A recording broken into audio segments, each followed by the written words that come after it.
the eye through which God sees me is the eye through which I see God.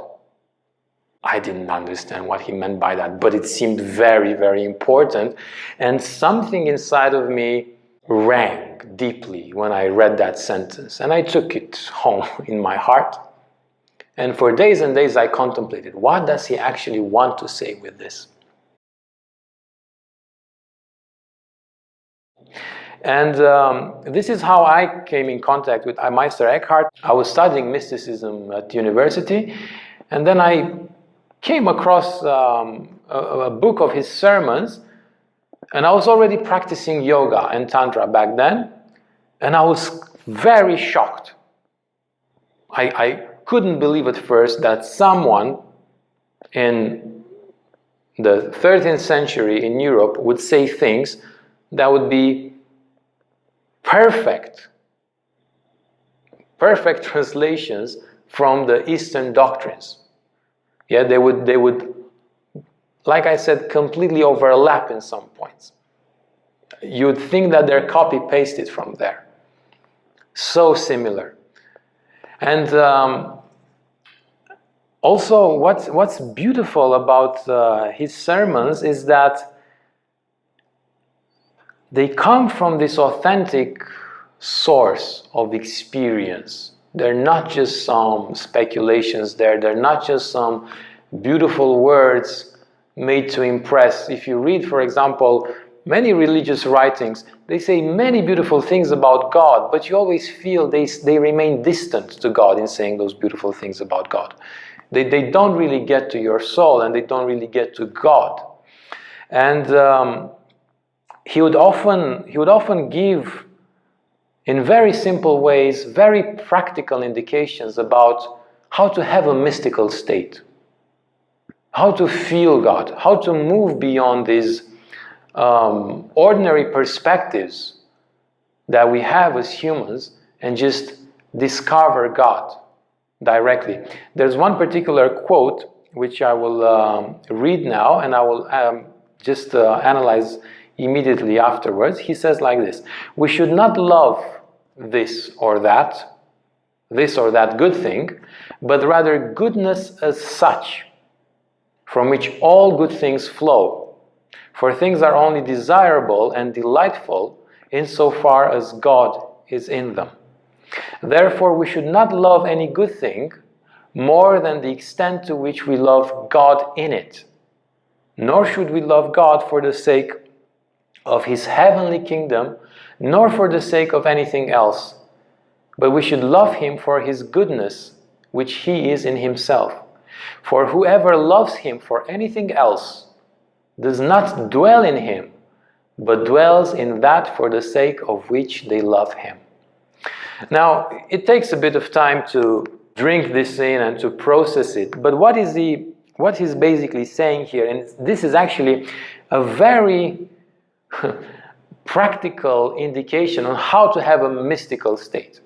You see, you start from something that you like, that is good to you, that awakens within you a good state, a superior good state. Yeah, you, for example, look at something that is very beautiful. You watch a sunset, and suddenly that sunset seems very beautiful to you. And what you experience, that is the beginning of the mystical state. But many people don't know how to go further. Many people stop at the experience of beauty. And they will say, oh, that is so beautiful. That's so amazing. Look at the sky, they're all in flames. The sun is sinking. There's this feeling that we're being translated into another dimension. So beautiful. Yes, very beautiful. Sometimes overwhelmingly beautiful. But you see, in that moment, if you just make a switch from that particularized experience of beauty to the universal experience, the supreme experience of beauty. So you no longer focus on the object of beauty, Yeah, you see the sunset triggers inside of you the feeling of beauty. But then leave the sunset aside and feel what beauty is in its essence. Now that you have an experience of beauty within, brought by the sunset, brought by the external image, look inside and feel beauty as a principle, beauty as a reality, and as a supreme reality, as an attribute of God. And just contemplate not the beauty of that sunset, but beauty itself. And just stay in awe at what beauty is and the fact that beauty exists.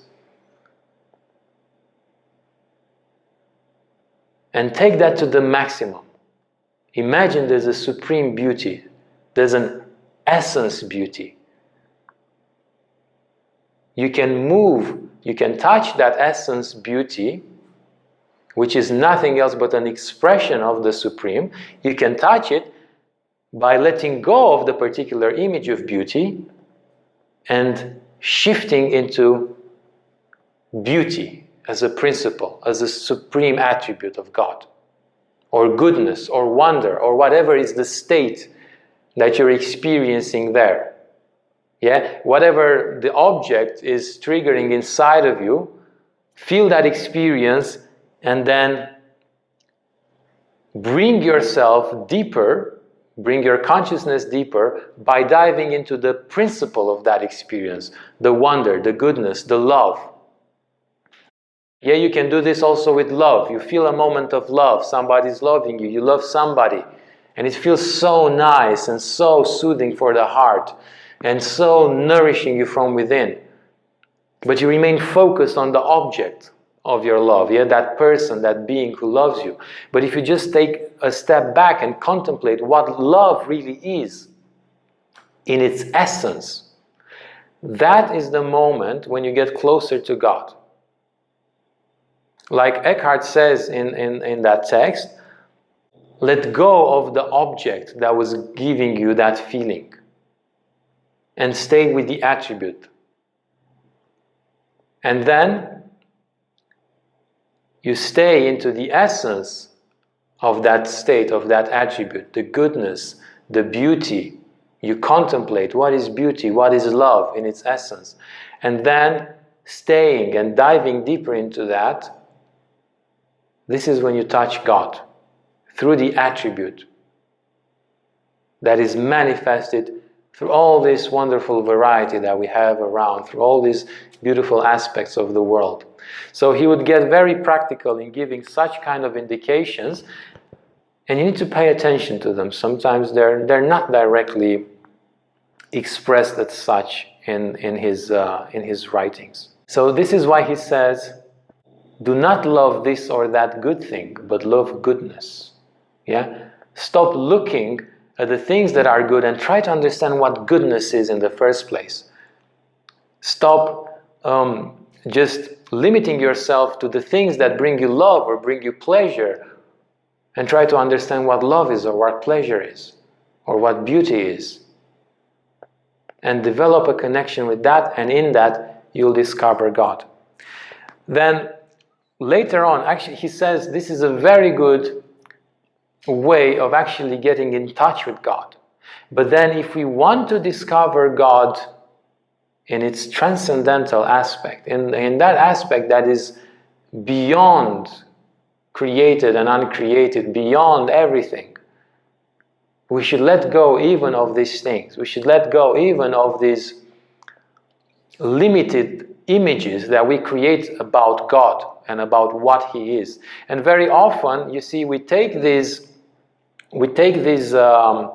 attributes, we take these qualities of God, and this is how we understand God. This is how we understand the divine. The maximum goodness that could ever exist, the maximum love that could ever exist, the maximum peace that could ever exist, the maximum truth that could ever exist. But this is a very incomplete way of meeting God. And Meister Eckhart would say, yes, it's good. But there comes a moment when you can go even deeper. Know God like this, but then if you want to know Him even more, realize that God is neither this nor that. And here he comes very close to that principle in the Eastern thought that says neti neti, I am neither this nor that. Eckhart would say the same. It was actually a whole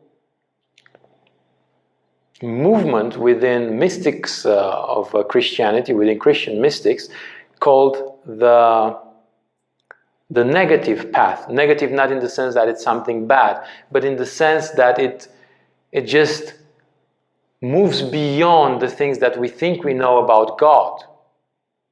And instead, we aim to free ourselves from all the images that we have built around what God is. We empty ourselves of all these constructs which are artificial, which are human, which are very often made by the mind and the intellect. And instead we just let God be inside of us. And we just connect to that being. And in that being, we discover the undescribable. His sermons are also full of these sometimes completely, I don't even know how to describe them, very elevated, shocking things for the mind that would leave you completely silent in your mind sometimes. He would say at one point, I remember when I first read him, one of the sentences he was saying there was, the eye through which God sees me is the eye through which I see God. I didn't understand what he meant by that, but it seemed very, very important. And something inside of me rang deeply when I read that sentence. And I took it home in my heart. And for days and days I contemplated, what does he actually want to say with this? I really meditated on it, and I realized at some point it was very simple. You cannot meet the divine, you cannot perceive the divine other than being divine. You cannot see God other than through His own eye. Because if you don't see God through His own eye, you're not seeing God. You're seeing an image that you have created. And this has very deep implications, because it says, if you still have this human limited perspective, this non-divine, let's not call it human limited, let's call it non-divine perspective. If you still have this non-divine perspective upon the world, you simply cannot expect that the world will reveal its divinity. That existence would show up as being divine, that God would show up there. You cannot expect, and this was a direct result of his own experience with scholasticism, you cannot expect that you would discover God through reason, through the logical mind. It doesn't happen. Yeah, you can make assumptions, for sure. This you can do, like the mind can make assumptions about everything. But if you want the real thing, for the real thing, you need to become divine. In other words, he was describing exactly what yoga and Tantra say. You want to meet the Supreme Absolute, Paramatman, become the Atman. That is the eye through which God sees you. And that is the only eye through which you can see God. When you're at the same level. And other than that, it's just a deformation, a partiality, an incompleteness. And as a result, it's not the full experience of the Supreme. So I recommend that you start, if this lecture spoke to you and your heart, I recommend that you read his sermons and search for his so-called German sermons, because these are the sermons that he gave to the ordinary people. He's describing in such sweet, beautiful language this reality of the Supreme. And even though they can be quite hard to penetrate, because, like I said, you're dealing here with a guy who is also brilliant as a thinker, truly brilliant. And you could see that. So he would not deliver this very light talk on what God is. He would just be very straightforward and sometimes, like I said, radically transcendental. You need to have a desire to know God. You need to have already an understanding of God of some sorts to be able to relate to what he says. Otherwise, if you're still asking yourself, is God a reality, is God not a reality, nothing of what he says would make any sense, most probably. So you need to have a certain level, inner level of connection to the Supreme to read him, or at least an aspiration. And then even though his sermons, even though the things he says there can feel strange, odd, old, dogmatic, I tell you for sure, it does not sound, but it can feel too much imbued with Christian terminology and ideas and principles and so on, just read them and see what they trigger inside of you. I was reading them again now. I read them many years ago, 10, 12 years ago. And before preparing myself for this lecture, starting with 2 weeks ago, I started rereading them. And I can tell you, 2-3 days later already, my whole perspective on life would gain this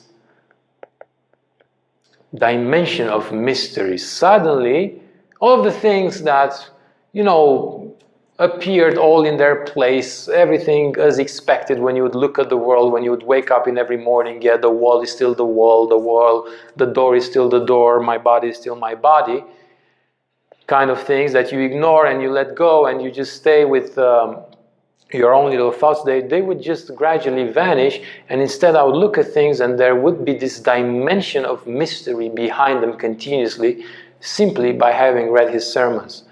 They just push you into a path of transcendence. It's almost like forcing your soul. No forcing there, but it's just this, because he had this direct experience and he had this power of conveying in a very intelligent way his own